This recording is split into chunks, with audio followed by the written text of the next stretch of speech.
तो ये time and distance problem कर रहा है बेटा, परिणाम बेस से लो, टाइम एंड डिस्टेंस जो है वो परिणाम बेस से लो।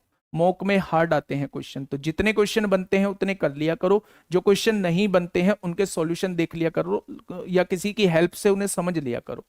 परेशान होने की जरूरत नहीं है। आप ये मत सोचिए कि वही क्वेश्चन आप लोगों से मॉक में पूछे जाएंगे या पेपर में पूछे जाएंगे। ठीक है, और बताइए, स्कोर नहीं बढ़ रहा है मेरे दोस्त। मैं दो चीजें कहूंगा आप लोगों से, बस जिसे जाना है वो चले जाइए, मैं 2 मिनट की बात बोलूंगा आप लोगों से। आप लोगों ने चाहे पढ़ाई जो है वो 1 साल या 2 साल या 3 साल आपने लगातार की हो, फर्क नहीं पड़ता।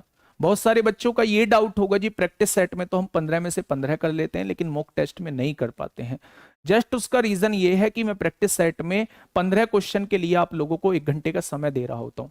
अगर मैं 15 क्वेश्चन के लिए या 25 क्वेश्चन या 30 क्वेश्चन या 50 क्वेश्चन के लिए आपको पूरे दिन का समय दूं, तो एक भी बच्चा ऐसा नहीं होगा जो 50 में से एक भी क्वेश्चन छोड़ दे, अगर उसने कहीं पहले मैथ पढ़ रखा है।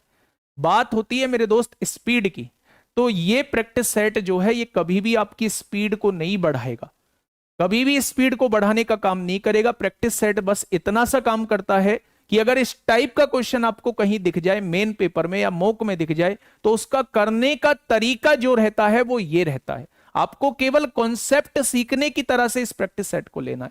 मैं आपको शुरुआत से बोलता आ रहा हूं मेरे दोस्त, स्पीड को इंप्रूव जो करेगा वो मॉक टेस्ट इंप्रूव करेगा। मॉक टेस्ट का एनालिसिस जो है वो आपको बताएगा कि भाई आपको आगे करना क्या है।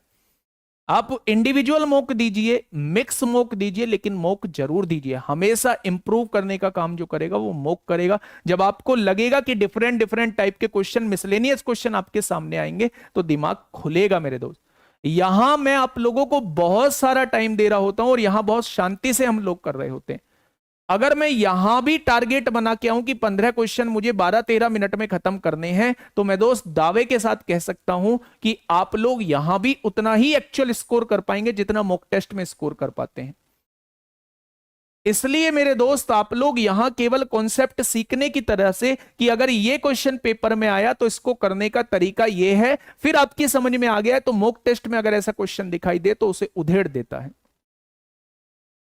ठीक है, तो आप लोग चीजों का एनालिसिस करिए, अपनी कमियों को पहचानिए कि कमियां कहां है मेरे दोस्त, और आप